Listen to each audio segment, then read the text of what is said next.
آپ دولت قربان کرتے کرتے آپ کے پاس کچھ نہیں بچا، تھوڑا سا حصہ بچ گیا دولت کا دنیا کی۔ ایک مرتبہ پھر حبیب پاک نے اعلان کیا، کیا کون ہے دین کی راہ میں کچھ خرچ کریں؟ تو سیدنا عمر فاروق اعظم رضی اللہ عنہ ہمیشہ زیادہ سے زیادہ دولت حبیب پاک کی خدمت میں پیش کرنے کی کوشش کرتے تھے، لیکن صدیق اکبر رضی اللہ عنہ کی دولت آپ سے آگے بڑھ جاتی تھی، آپ سے بڑھ جاتی تھی۔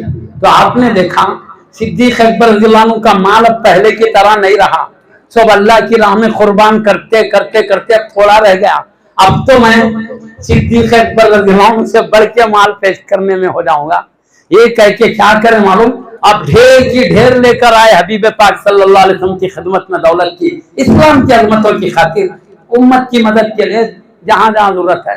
اب صدیق اکبر رضی اللہ عنہ نے کیا کیا معلوم، انہوں نے اپنی دولت لے کر وہ حاضر ہوئے، اب وہ اپنی دولت لے کر حاضر ہوئے۔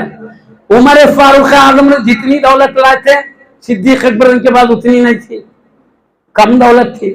اب پیارے نبی یہ نہیں بولے کیا تم کتنی دولت لائے ہو، تم کتنی دولت لائے ہو، یہ نہیں پوچھے کتنی بولے تو عمر فاروق اعظم کی بڑھ جاتی تھی آپ سے، کتنی نہیں پوچھے، کیا پوچھے معلوم، تم نے گھر میں کیا چھوڑ کے رکھا آیا ہے، اور صدیق تم نے کیا چھوڑ کے رکھا ہے۔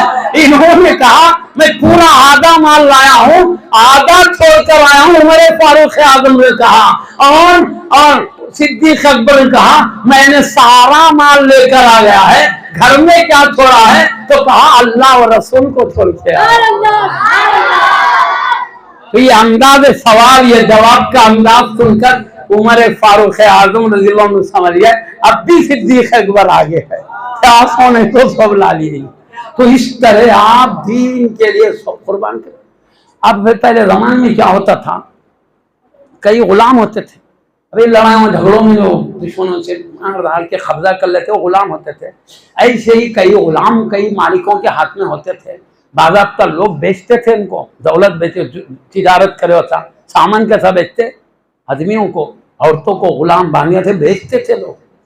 تو کیا ہوا معلوم، کئی جو لوگ کسی کے غلام تھے، یعنی کافروں میں جو کسی کے غلام تھے، اب وہ اتفاق سے حبیب صلی اللہ علیہ وسلم کے پاکیزہ تعلیم سے متاثر ہو کر ایمان کی دولت سے مشرف ہو جاتے، تو ان کے مالک جو ہوتے تھے بہت تکلیف دیتے تھے، تم نبی کا دامن چھوڑ دو، ان کا کلمہ شہادت پڑھنا چھوڑ دو، ہم تم کو تکلیف نہیں دیں گے، ورنہ ہم تم کو ستائیں، بہت تکلیفیں دیتے تھے۔ صدیق اکبر رضی اللہ عنہ نے دیکھا یہ نبی کے غلام بن گئے، آقا کے دامن سے وابستہ ہو گئے، اس لیے ان کے مالک ان کو بہت تکلیف دے رہے ہیں، بہت، خیر وہ سب بتانے کا ٹائم نہیں ہے، اصل یہ ہے کہ آپ برداشت نہیں کر سکے، یہ اتنی تکلیف میں ہو، آپ نے تقریباً بھاری قیمت میں بیچے جاتے تھے غلام، معمولی نہیں، بہت بھاری، آپ نے تقریباً 7 یا 8 غلاموں کو انتہائی بھاری قیمت دے کر خریدا تاکہ ان کے ظلم سے، ان کے شر سے بچ جائیں، خرید کر کہا جاؤ تم آزاد ہو۔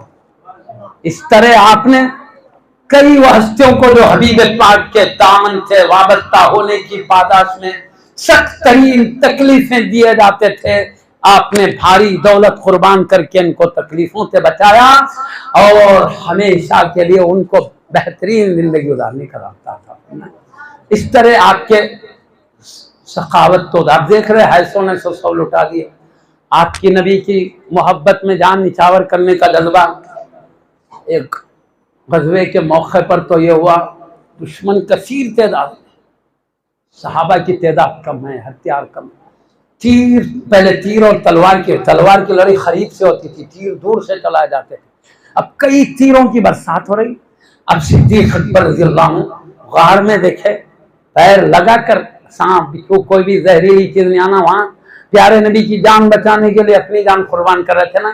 یہ غزوہ میں کیا ہو رہا ہے، پیارے نبی کے اطراف ایسے گھوم رہے ہیں جیسے چراغ کے اطراف پرندے جو پتنگے گھومتے ہیں، جیسے چراغ پہ پتنگے فدا ہوتے ہیں، حبیب کی ذات پر صدیق اکبر یوں فدا ہوتے ہیں، ایسے اطراف سے گھومتے جا رہے ہیں۔ کیوں؟ خیال آتا ہے کہیں سیدھے جانب سے تیر نہ آ جائے، آئے تو مجھے لگے میرے حبیب کو نہ لگے، سامنے وقت خیال آتا ہے کہیں سامنے سے نہ جائے، آگے جاتے ہیں کہیں بائیں سے نہ جائے، بائیں آ جاتے، کہیں پیچھے سے اطراف سے ایسے گھومتے ہیں جدھر سے بھی تیر آئے مجھے لگ جائے میرے نبی کو نہ لگے۔ یہ مال بھی لٹا رہے مصطفیٰ کے قدموں میں، جان نچھاور کر رہے مصطفیٰ کے قدموں میں۔ خیر بہرحال اسی دردناک واقعات موجود ہے جو حبیب کی خاطر آپ نے تکلیفیں مشقتیں صحیح ہے، دشمنوں نے حبیب کی ساتھ دینے کی پاداش میں جو آپ کو اس کو بتانے کا وقت نہیں ہے۔ بہرحال مختصر یہ کہ آپ نے اپنی ساری زندگی کو اسلام کے لیے، اپنے نبی کی ذات کے لیے قربانی کی، اور اللہ تعالیٰ نے بھی جو اونچا مقام دیا ہم باصفا علماء کرام سے سنتے رہتے ہیں۔ اللہ تعالیٰ ہماری اس مبارک محفل کو قبول فرمائے اور ہمارے لیے اس کو نجات کا ذریعہ بنائے۔ ہمارے اپنے مقامات پہ پہنچنے سے پہلے اللہ ہمارے گناہوں کو معاف فرمائے۔ ایک عام ولی کے ذکر میں بیٹھتے ہیں تو گناہ میڑ دیے جاتے ہیں، یہ تو سارے ولیوں کے سلطان و امام ہے، ساری امت کے سلطان ہیں۔ انشاءاللہ تعالی حبیب کے صدقے میں تمام گناہوں سے صاف ستھرے۔